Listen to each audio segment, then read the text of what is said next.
Hello, Dumaguete. Hello, Negros Oriental. Hello, Sillimanians around the world. This is Joshua Soldivillo. And this is Ronelyn Vailoces-No. You're watching Silliman.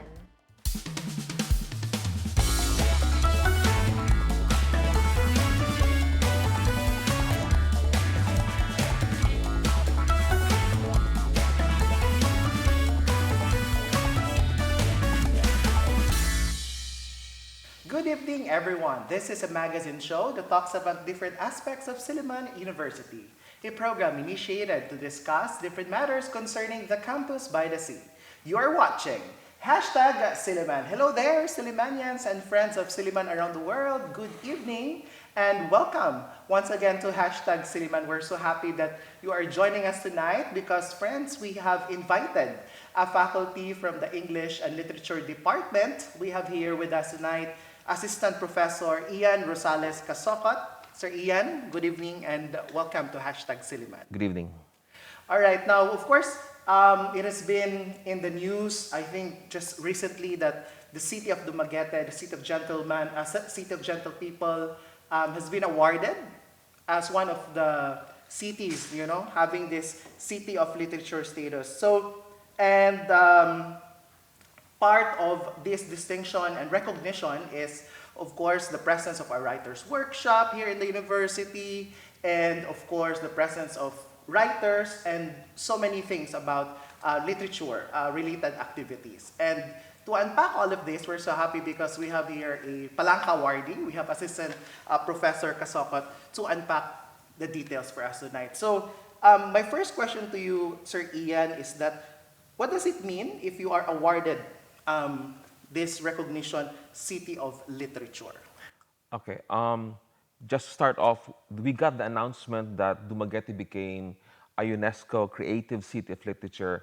I think, if I remember correctly, Halloween, that would be October 31, something like that. Yeah. It was in celebration of World Cities Day. And usually, during World Cities Day, they would announce who are the new cohorts under the UNESCO Creative City of Literature, which actually has several categories. There is a city of literature, a city of media arts. There's a city of music, city of what else? Culinary arts, city of design, of course, city of literature, and I think there's one more. I think something about folk arts. So these are creative cities that are recognized by the UN, by the United Nations, that has shown a wide heritage, a history of that particular arts that they are being recognized for example, literature. But for the most part, it is a recognition of that particular heritage, but at the same time, it is kind of like pushing that particular city to do more with regards to that particular creative sectors. Because the UN recognizes that creative sectors is a very, very important economic sector in any city. Yeah. Okay? So literature is part of that. And so I'm just thankful that the UN recognized that Dumaguete, being a small city, actually has a very big history of literature here. But at the same time, it is recognizing the fact that we can actually do more, develop more this particular creative sector so that it can benefit not just the city, but actually also the region. Yeah. Reading and studying the history of us getting this recognition, I have encountered one of these articles saying that, of course, the prime movers is really you, behind the paperworks and gathering artists, writers. This is a personal question, Assistant Professor Casocot. What has been your hugot, or what has been your motivation of pushing for this recognition? Really? I started writing for real sometime in 2000 because I got accepted into the National Writers Workshop, which is the Silliman. Well, it used to be known as Dumaguete City National Writers Workshop for a while until it kind of got brought back to Silliman's fold sometime in 2008. But in the year 2000, I actually became a fellow for fiction for let's just call it the Silliman University National Writers Workshop. Yeah. And it was actually under the directorship of the national artist Edith Tiempo. And I was a new graduate then, and I was thinking I could be a writer, but I never really took it seriously yet. But it was actually the workshop that made me see this is something that I can do. This is something that I can do personally to kind of contribute to the national literature. And with Edith Tiempo and other writers as my mentors, it kind of really galvanized me to become a creative writer. So it really started with that, if you talk about the personal Yeah. hugot. And I began appreciating the National Writers Workshop. It has really done a lot for the Yes. country. So, and I began to see Dumaguete in a new light because actually a lot of people in Dumaguete do not really know that we are a literary city, which is actually weird because we have so many writers here. And the writers workshop that we have here is actually the oldest creative writing workshop in Southeast Asia, but I think maybe even in East Asia. So it's actually very, very old. And we have done so many literary projects here, including the Dumaguete Literary Festival, and, and so on and so forth. Ang daghan gyud kaayo. So I really began to see that Dumaguete actually has, for me, I always call Dumaguete as the hometown of Philippine literature. And that is really because we have a lot of established Filipino writers, most of them based in Manila. But actually, a lot of them come to Dumaguete to be mentored. And I began to see, hey, they come here to study literature, especially for the workshop. And we have a lot of writers here. We do publish a lot of books here. So this is really a literary city. So I began seeing Dumaguete in that particular bigger picture of literature, gyud, okay, starting in 2000. In 2010, I was actually invited to be the Philippine representative to the International Writing Program in Iowa City. And in 2 years prior to that, in 2008, Iowa was actually recognized as a UNESCO City of Literature. So I was actually already aware of that, that Iowa City, the city that I was going to in the United States, was a UNESCO City of Literature. And I went there, and I began to see Iowa City is also very much like Dumaguete. It's a small city. They actually just have one bookstore, but the literary ferment of that city was so big. You can really feel it. But I also began to see we can really compare so much Dumaguete and Iowa. They're practically the same. In fact, we have many Dumaguete writers living in Iowa City, including Rowena Tiempo Torrevillas. She lives there. And in fact, she actually calls Iowa as her blonde Dumaguete because it's very much the same. Small city, one bookstore.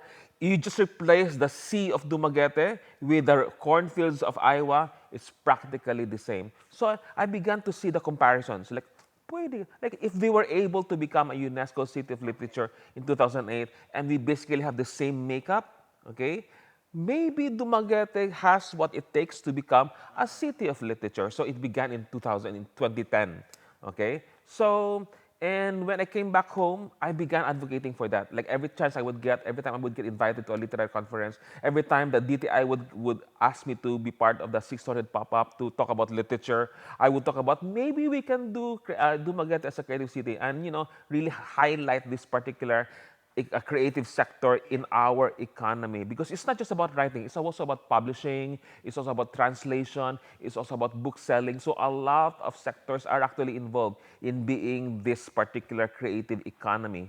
So I began advocating for that since 2010 actually.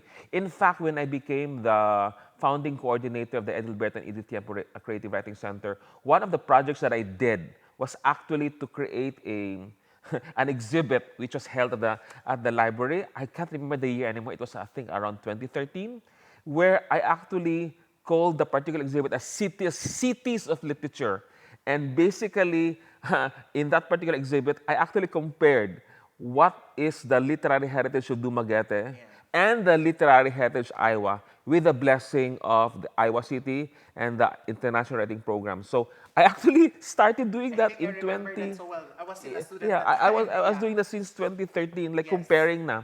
Right. But I knew nga there were so many hurdles because if you just go to Google and you go to Wikipedia and try to see what are the requirements to become a creative city of literature, we actually pass so many of the requirements. Yes. Okay, like for example, we have a lot of workshops, we have a lot of literary events, we have Writers. we have festivals and so on and so forth. We have writers living here, but I was quite aware nga we do have bookstores, but not that many. Okay, we don't really have a translation program. We have the oldest creative writing program educational, academic in the Philippines. So there's that. But dagan kayong kulang pa, Yeah. actually. So I was still hesitant about trying to apply for it because it's not really something that you can do individually. It's not a Yes. private endeavor. It's actually an LGU endeavor. So Right. you have to have the cooperation of the government of Dumaguete to actually apply for this particular distinction. So And it just so let me just you go ahead. it just so happened that around I don't know 2017, 2018, 2019, Mayor Remolio became mayor, uh, and through the tourism office headed by then Jackie Veloso Antonio, she said, nga, maybe let's try to go for a UNESCO distinction, which everybody knows. The Department of Trade and Industry knows about this particular distinction. The City Tourism Office knows about this particular distinction. So everybody just kind of wanted to do this, but we really didn't know how, and we were aware of our limitations. But the former City Tourism Officer said, maybe let's just try for it, and maybe try to see if we can actually apply not just for city literature, but maybe other distinctions. So for the City Tourism Office, I actually wrote a white paper trying to see whether we can apply for City of Literature or City of Music, okay? Because the music scene in Dumaguete is also alive. very Yeah. vibrant. And so I wrote a white paper and I tried to study all the situations, what is involved here, what is the heritage, and what we can do. And I actually found out in that particular white paper that I wrote for the city government that we are actually better off as a city of music because we have so much going on in terms of music. But I'm a writer, so I was more biased towards literature. I was still pushing for the City of Literature distinction rather than the City of Music distinction. So that really became again the official process with regards connecting with the LGU. But the pandemic happened, and this kind of became, I don't know, relegated to the wayside until we started. Sorry, I'm giving you all the history already. Yeah. Until we started the Dumaguete Literary Festival sometime in 2023. Okay, it was the first one, and the literary festival Organized by organized by me by the Buglas Writers Guild. Douglas I'm the president of that, and of course the Edilberto and Edith Tempo Creative Writing Center as well. So that was the first one. I've been wanting to have a literary festival in Dumaguete for a long time because I always thought we have a lot of writers here. We have a vibrant literary community. Why are we not organizing a literary festival like the ones in Bali or in Hong Kong or in Singapore? Why are we not doing that? Yeah. And I have friends who said, we will support you if you try to do this. So I actually already did some little festivals before, and they were very, very successful. So the dream was already there. And so I said, maybe we can really just do it for real in 2023. And so we opened it. It was very successful. We opened it sometime in the summer, in April of 2023. And of course, in the opening ceremony, because it was sponsored by the DTI, in the opening ceremony, I was talking about Dumaguete as a prospective city of literature under the UNESCO. And the DTI was there, and they listened, I guess. And by 2 years later, they went to a conference in Cebu City, which actually kind of encouraged a lot of government workers, like the DTI, to kind of try to go for distinctions like this. And they came back from that particular conference sometime in 2024 with that dream, maybe we can do this. So in August 2024, the DTI under the former provincial director, Nympha Vertusio, and they contacted me, inviting me for coffee. Actually, I thought that we were just going to have coffee with friends, And they said, maybe Ian, we can go for this. So, but I still had so many reservations because again, I knew of the. You have seen the list. I've seen the list in Wikipedia, okay, but not the official criteria actually. From UNESCO, yeah. And so I was still afraid, like maybe we don't really have what it takes to become a city of literature. But when I got the questionnaire for the pre-bid, because you have to do a pre-bid. Okay, you have to submit your bid to the UNACOM. That is the official commission in the Philippines for the UNESCO. So you have to submit your bid to them, and they will determine who among the Philippine cities bidding should be officially endorsed to the UNESCO. So many cities do that every year. Yeah. Okay, so we were just one of them. I think Bacolod was trying to go for City of Film. Quezon City was trying to go for City of Film. I know there were two other cities who are trying to go for City of Literature. The thing is about cities of literature, it's not just, it's a city has to have some mark. For example, the first creative city of literature, I think sometime in the 1990s, I can't remember anymore, is Edinburgh. And they were chosen as the first city of literature because of the fact that they have the oldest writers festival in the world. And Jakarta was chosen as the first as ASEAN city of literature because they have so many bookstores. So may mga mark, may mga tatak, okay? And my take was, we have the oldest writers workshop in Southeast Asia. We have the oldest creative writing program in the Philippines. We have the literary festival. So I had those in mind, but I was also aware nga wala tayo translation programs kayo. We don't really have a lot of publishing houses here. So I knew all of those things. But the moment I got the questionnaire for the pre-bid, and I began answering questions for that particular questionnaire, and it was a very, very hard questionnaire to answer because, oh my God, it really gikutaw ang kong brain, like not just thinking about the heritage, the literary heritage of Dumaguete, but also trying to see what Dumaguete can do in the future with regards literature as a creative sector. So, gikutaw dyan akong brain mga, oh my God, 5 pages of questionnaires nga na mga sub-questions. So, but what I like about that very, very hard period that I had trying to answer this particular questionnaire was the fact that it made me see nga kaya sa Dumaguete. Like, when I was answering, like, hey, kaya man. So I guess I got encouraged by the question itself. Nga, I will just disregard the criteria that I found in Wikipedia. It's not actually the official one. The questionnaire is the official one. So I began seeing Dumaguete really as a potential creative city of literature by the time I was answering the pre-bid questionnaire. But like I said, many cities were going for that. But in late 2024, the UNACOM finally got back to us sometime in November. Like, sirs, madams, we have chosen Dumaguete as a potential city of literature and Quezon City as a potential city of film. So 2 cities were being endorsed by the UNACOM. That's very, very rare. Okay, usually just 1 city. Okay, we already have 3 creative cities in the Philippines. We have Baguio for folk arts, we have Cebu for design, and we have Iloilo for culinary arts. And when Iloilo actually applied for the UNESCO, they actually got denied the first time around. So I was aware of that. Maybe our application would not be, yeah, because it's very, very stringent. Okay, so I was thinking maybe our application would be just a dry run, and then we will try again next time. Okay, so there's all of those things. So finally, we did submit. Okay, we were supposed to submit our bid by December 2024, and then like, oh my God, walay tulog dyan.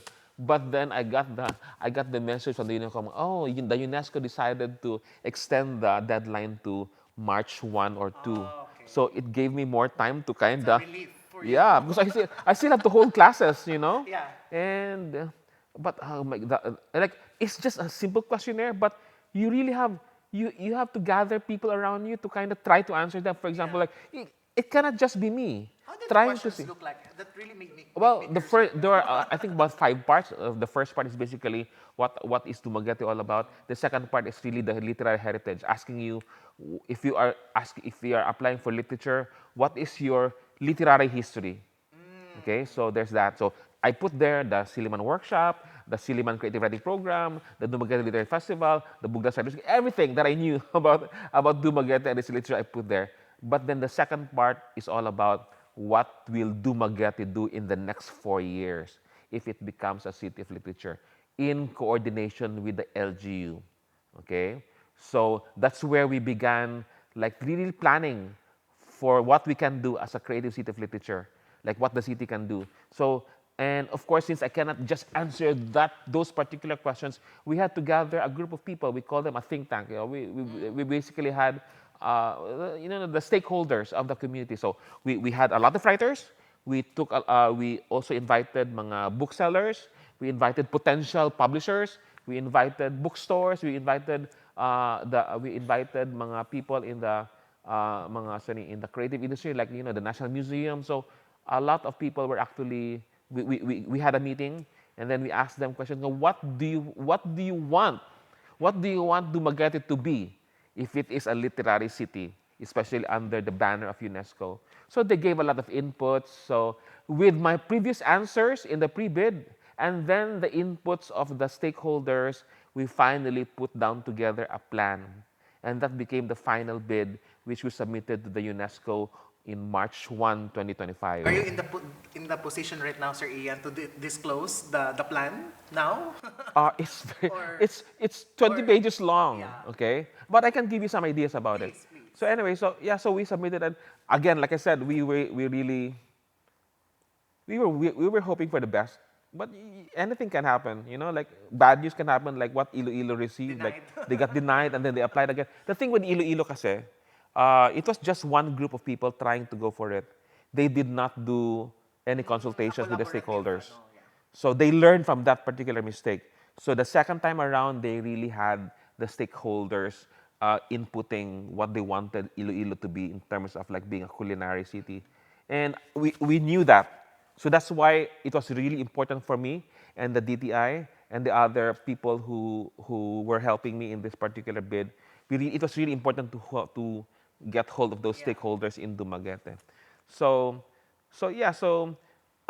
talking about the plan, it's like that's the part of the challenge that we had right now was really because it's really the fact that this is an LGU project, okay, and this particular plan, this particular distinction, this particular application was manifested by the previous administration of the city, with the Remolyo administration. Right. Okay, so of course we know what happened. Okay, we have a new mayor, Mayor Sagarbaria. So we really had to endorse again the project to the new mayor, Yeah, I see. nga, Yeah. because we cannot do this particular project without the help of the new LGU. Okay, because this is really an LGU project.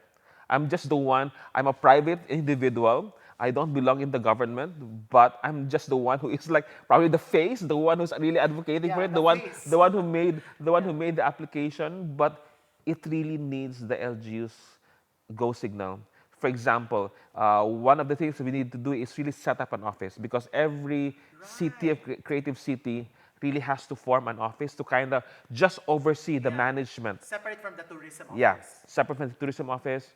So we are advocating for that, and then of course under that particular office, we actually designated specific places in the around City Hall. Remember, that City Hall used to have a school, Yeah. but that has been abandoned, Yeah. and those classrooms are supposed to be converted to like to museums, to theaters, That and was so on the and so plan, forth. yeah. And we asked for a space where we can have the new Dumaguete City Library, and there's a space for that for the Creative City office, and we will try to oversee what we can do, not just for workshops for our local writers, okay, and incentives for them, and other things that we can do for our local writers, but also what we can do in terms of publishing. So, for example, in terms of publishing, we actually asked DTI to kind of donate a printing press for what we would call like in-demand printing, because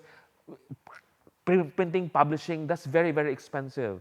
And if you want to put out books out there, and that's a vital part of being a literary city, we need to have a machine that can do all the work in demand lang. So if we will have publishing houses in Dumaguete, then maybe this particular printing press can be of help for everyone, donated by the DTI. So we put that in the plan. We also talk about really helping out the booksellers here.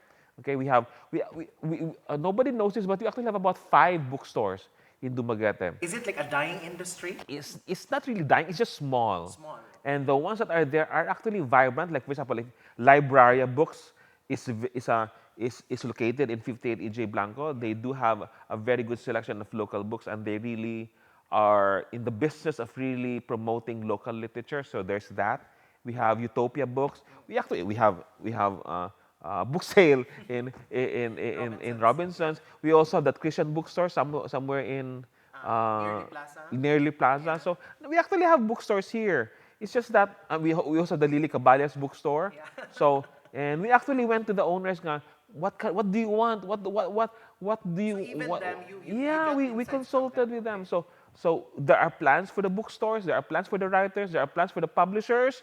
There are plans for, of course, for more activities because you really need to have a roster of events every year supported by both the private sector and the government because this particular distinction by the UNESCO is actually not permanent.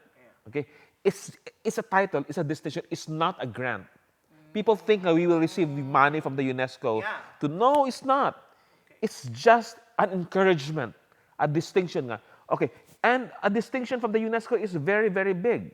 Okay, it's like everybody in the world will know nga this is your branding. Dumaguete will now be known as a city of literature. That's huge. Okay, and every other creative cities in the world will know that, and they will come here, visit. So there's a huge tourism potential here, huge economic potential here. So and you do have to have a series of events and other things that you need to like, and everything that we put in the plan, in the bid.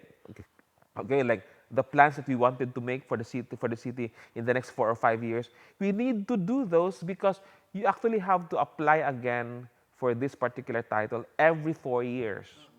Okay, so if UNESCO sees nga you are not really doing well, they can they revoke? they can revoke the title. It's not an eternal thing. So that's what I want people to know about. So the thing is about this particular decision is that everybody is aware right now. Na, oh, Dumaguete pala has a rich literary background, so they're more interested to support.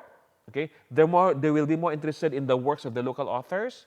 So, for example, we're putting out an anthology next year, compiling works by writers about Dumaguete City. Okay, so things like that. And we are not trying to do a publishing house, several publishing houses, in fact. So there's all of those things. And because of the UNESCO banner, I know nga people will be more supportive, at least monetary-wise, like, okay, let's support the city because UNESCO is a huge thing. Yeah. So there's like an aura of like prestige that is bestowed on the city that will actually enable many people, many institutions to actually support it in various ways, in various means. Okay, so there's that. And so we have all of those plans, and hopefully we can do those plans in the next 4 years. So With the that support. with the support of the LGU. And we did have a meeting with the tourism officer of the province, Woodrow Makiling Yeah. Jr. He works closely with the city tourism officer, and of course he advises the mayor of Dumaguete, Mayor Sagarbaria, and I'm just so happy that the new administration actually knows that this is very, very important. So they have actually welcomed it, even though this was a plan fostered by the previous administration, but they know. Okay, the new congresswoman, for example, Maisa Sagarbaria, actually is filing some bills to kind of continue the work of the City of Literature. So they are aware and they're embracing this, and we still have to like find a pathway towards what we can do. But at least the momentum is there. There's the momentum, and they have expressed support to the fact that Dumaguete now is a UNESCO City of I'd Literature. like to ask you, Sir Ian, and I'd like to answer this from your point of view as an expert, not only in writing, but also in mentoring. Because you've been the creative center for years now. Because this would entail, let's say, sustainability. Yes. Of course, we need young bloods to keep this running. What is your assessment in Dumaguete City? Do we have promising writers right now? Oh, yeah. emerging? Yeah. Okay, let's talk about the talent muna. If we talk about sustainability, we need to talk about the talent. So it's really, really important for Dumaguete to foster new talent, especially in writing. And we do have a lot of young writers here. For example, we do have a significant number of enrollees in our creative writing program. Yeah. The other schools don't have a creative writing program. It's only Silliman who does that, okay? So in Silliman's case, we do produce a number of creative writing majors. A lot of them are not from Dumaguete, but they do consider Dumaguete home. For example, I just need to give one very, very specific example. Fred Jordan Carnice, he's from Bohol. He's a graduate of our creative writing program, but he actually now works in Dumaguete as part of the National Museum of Dumaguete. So he's part of our literary, is our literary establishment here in Dumaguete. So there are people like that, okay? So, and we have produced like local writers from Bais, from Bayawan, from Dawin, from Shaton, and from Dumaguete. Not just through the program, but through the workshop and through other means as well. So, for example, I know that some youngsters, because the young writers of Silliman, they formed their own organization called Silliman Writers Block. And they do regular literary events to kind of just jam, all these young people jamming together for poetry. And they have done a number of events for the past few years. And this is actually a pandemic project. Sometime in 2022, they started it, and it's still going strong right now. And what I actually like about the Silliman Writers Block is that every time they do events, it's not just Silliman poets that they welcome. They have been welcoming other young writers from other campuses because other campuses don't really have a literary organization like So that's a Silliman good Writers Block. project, huh? Block. So they have friends in Norsu, in St. Paul's, in Foundation, and they get together once in a while to do poetry. So there's that. So we actually have a lot of writers really going for writing. And if you notice with the Sanson Choral, we do get a lot of submissions from our young campus writers. And I think they also invite other writers from outside Silliman to publish in Sanson Choral. So that will also show you that there really is a significant population of young writers in Dumaguete. So I'm not afraid about the sustainability in terms of talent for writing in Dumaguete because about support? we've been fostering that. Silliman has been very, very supportive. I mean, so far as I'm concerned, Dumaguete, the LGU has been very, very supportive. And okay, in terms of support, I really would like to say there's a significant because the Dumaguete Literary Festival, which we do every April, that needs a lot of sponsorships, for example. And there's a lot of people in the city has actually been behind our success. A lot of the restaurants, for example, businesses, they would contribute. They sponsor things. Okay, so there's support from private institutions, private businesses, and also the DTI. The DTI has been very, very helpful in terms of that. We actually have not even touched national agencies yet to actually So these support are our local project. works? Yes. Wow. So of course, ultimately we will try to go for grants from the NCCA Yeah. or from the NBDB National Museum. eventually. But I'm actually quite proud of the fact that for the most part, we have been doing this on our own and have been doing this Wow. successfully. It's hard work, but the support is there. And the thing is, after Dumaguete became a UNESCO City of Literature, more people are now aware and more organizations are actually now opening up themselves as like potential sponsors for the events that we are going to do for Dumaguete in the next few years in the name of literature. So the UNESCO really is a huge deal. It kind of opened people's eyes. Hala, City of Literature, we need to help. We need to make Dumaguete really own this particular title. Right. So opportunities are just giving birth to new opportunities. Yes. And that's also one thing, no? That's why I asked earlier about possible talents, because that would really make the sustainable flow of all of this. It just keeps things going. Now, how I wish we have more time to dedicate for this episode, Sir Ian. Can I just say one more thing? Yeah, go ahead, sir. We are City of Literature. And actually, our hashtag, this is hashtag Silliman, but our hashtag is City of Stories. And there's a reason for hashtag City of Stories. Because, like I said, we tried to go for City of Music, right? Because we actually thought that if we apply for City of Literature, later on we can apply for City of Music. And then UNACOM So told is us, this the next plan? no, UNACOM told us you cannot do that. A city is only allowed one distinction. Okay, so that kind of made me sad because like I want our musicians to be known, so that's why we came up with the hashtag City of Stories. Because we actually realized nga songwriting is literature. Yeah. So we will include music as part of our literary vision. Filmmaking is literature. Theater making is literature. So under the banner of City of Stories, it's actually quite inclusive. we are accepting into the fold of City of Literature not just writers, but also our songwriters, our musicians, our theater makers, theater artists, our filmmakers, even our visual artists. For example, there's one particular artist by the name of, what's his name? Okay, I cannot remember. He's known for his tattoos, okay? And he actually just published recently a book of his ink art. It's a book, but it's all visual, okay? So it's a book, so it's literature. But if you open that book, it just contains all of his tattoos, all of his ink drawings, and so on and so forth. But I still consider it as literature because it came out as a book. So actually, we have also accepted into our fold even visual artists. So that's why stories are everywhere. Yeah. It's not just something you read, it's something you see, it's something you use to kind of express yourself. Right. Okay? So this is what I think makes our distinction a little bit more unique because we are actually embracing of all the artistic expressions that you can actually think about, including screenwriting, including theater writing, including songwriting, even visual arts. So this is actually a very, very welcoming distinction that we are actually trying to go for Dumaguete as UNESCO's City of Literature. That's why hashtag City of Stories.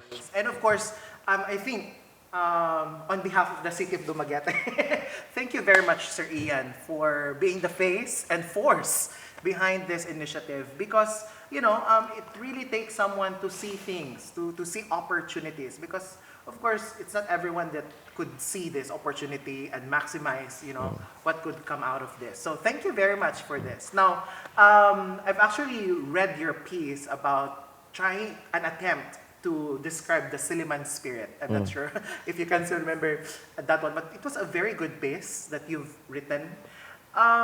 If to culminate our conversation this evening, Sir Ian, with this additional distinction now, how would you describe now Dumaguete more than, you know, beyond the usual one, City of Gentle People? We have also been tagged as one of the best place to retire.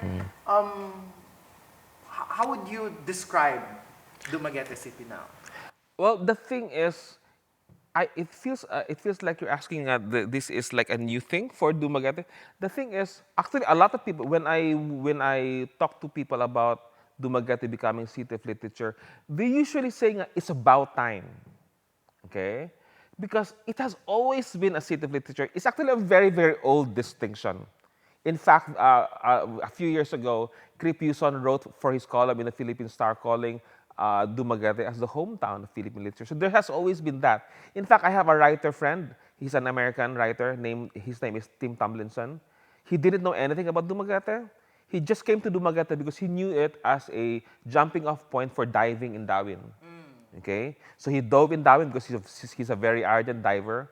And then, of course, he had to pass by Dumaguete on the way to the airport, whatever, or, you know, try to go for city life while diving. But he felt something about Dumaguete. Like, there's just something odd about Dumaguete that kind of tickled him down as a writer. So he went back to Manila, and then he asked his Manila friends, what do you know about Dumaguete?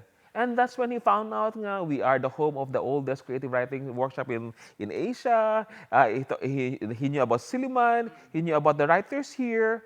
So even people who don't know kind of feel that Dumaguete is a literary city. And many writers in the Philippines know that already. So this particular distinction now given to us by the UNESCO, this is just icing on the cake because we have always been a city of literature.